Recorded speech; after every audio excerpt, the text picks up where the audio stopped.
Hello, dear friends. We are sincerely happy to welcome you again. Today we will talk to the honored Igor Mikhailovich Danilov. Greetings. Igor Mikhailovich, in the previous video you touched upon the topic of service and said that when a person speaks about something good, when he speaks about love and God, this is already service. That when a person doesn't bring into this world what is imposed by his consciousness, this is already service, because he thus makes this world cleaner. And you know, there is a great feeling of joy that this kind of service is familiar to our viewers firsthand. In their letters and messages, they share how often this greatly strengthens them on the spiritual path. Even at those moments when they stumble, precisely a good deed addressed to another person or a kind word helps themselves in the first place. It helps to ignite this flame of love in themselves, inside them. In the Bible, there are such words: one who gives others plenty of water will himself be given plenty. So one of our viewers wrote the following: based on my experience, the hardest time for me was when I stopped doing something for people. Only at such a time, at the time of being active for others, do I feel truly happy. It's amazing. Why does this happen? Because of grace. When we really do something good and we do it for people, God helps us too. Whereas if we do something good and visible, but expect a reward for that, in this case there will be no help. Just look at how simple everything is. This is true, and many people note it. As a matter of fact, from time immemorial, people knew about it, and they do know that in reality, when we live for people, when we do good deeds, when we help our acquaintances and strangers, we become filled with power. We indeed become filled with grace, with God's power, and we succeed much better in everything, but only if we expect neither reward nor gratitude. Yet, if we have a desire to find out we've done something good, and what's the result? If we want people to thank us or to know who has done this good deed, in this case the effect works like in the experiment with two slits in physics, remember? When a wave becomes a particle. Everything is very simple, friends. Very interesting. I mean, it's interesting that even on the path of good deeds, the system interferes sometimes, right? And not even sometimes, but oftentimes. And it often urges people to commit a stupid deed afterwards. I mean, a person does a seemingly good thing, whatever, but for people, sincerely, generously, from the bottom of his heart, he has done it, everything seems to be fine. But in the end, curiosity and selfishness surge up in him, and he wants to see the outcome and to brag that he has done it. Then he looks and the result is not quite the way he wanted. Why? Because his intention was detected at the moment of the action itself. Just look how simple everything is. It turns out there is a reason why in Islam, intention is the basis of Islam. Well, of course. It's a foundation for every believer. Certainly, intention is sort of a goal. Well, not even sort of, but it is exactly the goal. If we have an intention to do something good, we must do it. But if we have an intention to do something good and to get something for it later on, then pardon me, this is no longer good. This is already some kind of a publicity stunt. You want to get some bonuses for yourself, hence you're already selling instead of doing and giving to people. You're acting not from the pure heart, but from the mind. And since it's from the mind, it will not always be good. Even a good deed. Interestingly, it is said that Allah doesn't see either a person's He body surely doesn't. or his appearance. He sees exactly the person's heart, what is in his heart, to what extent. The essence, the very essence of a human is actually what is perceived. As for our bodies and affairs, these are our affairs. There is a simple understanding of how the spiritual world perceives a human by his deeds, by his actions, and by his intentions. In other words, A certain action that is manifested is actually what speaks for a person himself. depending on what values he has inside and how he acts. Certainly. Therefore, our clothes that we put on for a supposedly religious service are meaningless, and our rituals which lead to nothing are meaningless, whereas our intention and action for other people, for the entire humanity, is already a real benefit and a real action. Everything is simple. Our friends also shared that when they do something significant, they understand consciousness says that what they do is important for people. They noticed and tracked in themselves that this very self importance activates in them, like I'm an important person because I'm doing an important thing.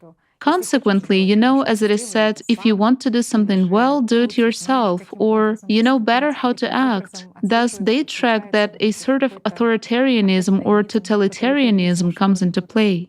Well, let's just say sometimes it is better to do something yourself than to entrust it to someone else. Right. That it does make sense if you go and do something sincerely, especially if you do it all as a gift to people, so to say. Selflessly, you don't seek anything in that for yourself. In fact, not everyone can and wants to act this way, because in reality, people are zombified by the consumerist format and have been deceived many times. Again, there are so many various religious organizations and other organizations. Lots of them have existed and still exist, which cover bad deeds with good words. Well, you can immediately see what they want. But when people sincerely, really, out of the goodness of their heart, aspire to help other people and change the world for the better, this is also obvious. However, consciousness, in fact, you see, when someone is doing something wrong, some kind of a marketing network, they simply make money by selling chalk and some fake pills, counting on the placebo effect. And it really works in about 50% of people. Those marketers spread rumors that everything is fine, people have been cured, while in fact, the marketers are simply making money. But on the other hand, they sort of come and tell stories, everything is beautiful and good. And many people believe them and listen to them. However, when it becomes clear that it was trivial chalk sold merely for profiteering, this leaves sort of a negative memory. Nevertheless, if another salesperson comes along and describes his product just as beautifully, a person buys again. However, there is a little phenomenon here. As soon as people with good intentions come who really want to help people, and who indeed work for the sake of all of humanity and the future, including the future of the person they came to, the consciousness of that person may pull out precisely all these doubts and say, "Oh, you very much resemble those distributors who were selling fake pills." Although there is no logic or similarity here at all, only that people came and told something, you see? While a person's consciousness retrieves a memory, those people came and told stories, but they were selling a product. It doesn't matter if it was good or bad, they came and were selling it. They were offering for him to buy it. Whereas in this case, people come and tell him about something good, for example. Let's say it would be nice for a person to participate in something good, not to resell goods or something else. Whatever, we don't take the creative society now. For instance, let's beautify our neighborhood, let's have a community cleanup day. What kind of doubts will immediately arise? So we will go for the cleanup day, we'll do something, while someone will write off the money and say it was them who cleaned it up, right? I mean, such little bad thoughts immediately come from the demon. Yes, exactly. But at the same time, when a lie comes from that very demon, the demon agrees with everything and convinces a person that it's a must. Later on, the demon says, after all, you bought it yourself. And then he also accuses a person. Yes, right. This is normal. Sort of bullying. Opposition by the system happens quite often. However, if one person goes to another with an open heart and really without any personal vested interests, but with care for another person, then most people feel that. Of course, if the demon is strong, he can reject this purity, this God's love, but on the other hand, when there is sincere care from other people, even demons like it, after all, there's a humane and decent attitude. There is another very interesting point, Igor Mikhailovich. Our viewers have also noticed that the Prophet Muhammad consulted his companions in matters concerning the affairs of the Ummah, not regarding the divine revelation, but the affairs of the Ummah. So there always arises a question: why is that so? Why did the Prophet need the advice of his associates? After all, he's a very profound and very intelligent man. How can we explain this to our viewers? Well, there is such a word as democracy. When people have to make decisions on their own, and the Prophet acted quite correctly and wisely in what concerns the life of a community, Yes, right. a village or a district, it doesn't matter. He invited people and decided together with them so that people would make a decision. When they make the decision, they enthusiastically carry it out. Why? Because it is their decision. This wasn't a game of democracy, it was true democracy from the Prophet himself. He laid those foundations of the creative society too. Of course. Regarding how vital it is for people precisely To participate and make decisions. participate. Again, let's bring up a simple question, okay? Nowadays, it is hard for many people to go to their neighbors and tell them about the creative society. Indeed, friends. Well, few people live with their neighbors in such a trusting, open and simple relationship as to be able to freely come over and tell them about the creative society. Just to sit together, have a cup of tea or just talk, right? In most cases, there is always some kind of shyness, discomfort, or outright resistance. They are neighbors after all. But what makes a person embarrassed to go to a neighbor? What will he think of me? After all, I'll have to live next door to him. You see, therefore, I won't go to my neighbor. I'll go to anyone else. To some distant neighbors. To some distant neighbors, or he will inform via the internet. Yes, right. Or in some other way. Well, the whole point is that it is desirable for a person to overcome shaitan in himself, so that he would really speak sincerely from the heart. Here it's important that if you tell a neighbor and the neighbor accepts it, and tells another neighbor, then this God's love, this grace, this sincere message that comes from you has a continuation in other people as well. Meaning you not only explain and tell a person, but you also charge or endow him or her with this same love and power which the Holy Spirit has given you, and having received it yourself, you have shared it with another person. That is, you've done the right thing. And this transmission may be quite long-lasting. I mean, one neighbor tells another, that one tells someone else, and lots of people can receive important and necessary information. However, consciousness says, what if he doesn't accept it? This also happens. After all, for a long time you've been in a neutral relationship at best, right? Or there was sort of covert disrespect for each other, envy or something else, a restrained smile and just a hello, right? Or some kind of personal interest. One can feel that at the level of the energy structure. Of course, definitely. After all, the first person shaitan divides you with is your neighbor. That is why the best of people, Prophet Muhammad, taught and said. And not only he did, actually Jibril taught him. Jabril himself. He spent a lot of time explaining this to the Prophet. And the Prophet spent a lot of time explaining this to people.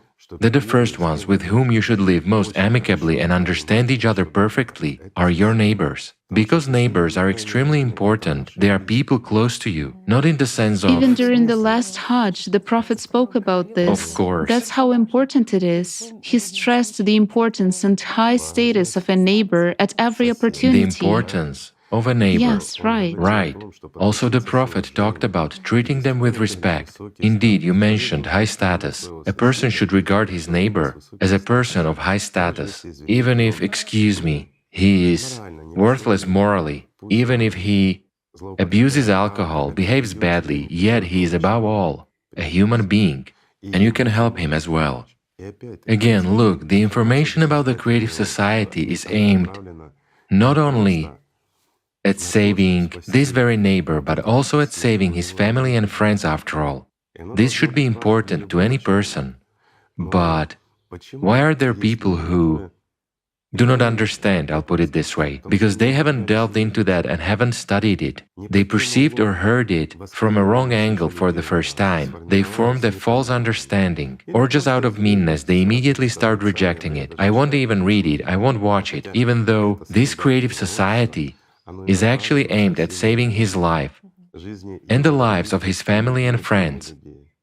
Look how simple everything is. You know, Igor Mikhailovich, this poses the following profound question. What kind of a neighbor are you? This is first of all. I mean, it's a very significant question to oneself, yes. And I'll tell you what kind of a neighbor you are, my friend, based on how you treat your neighbors and how they treat you. Your neighbors say what kind of a neighbor you are to them. Indeed, they show this, meaning what kind of neighbors they are to you. That's the answer.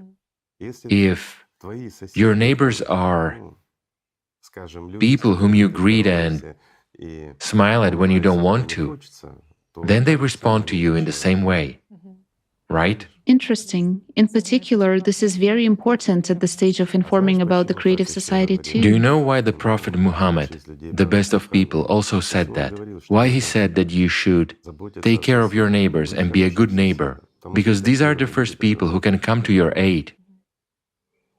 And you should be the first to come to their aid because these are neighbors.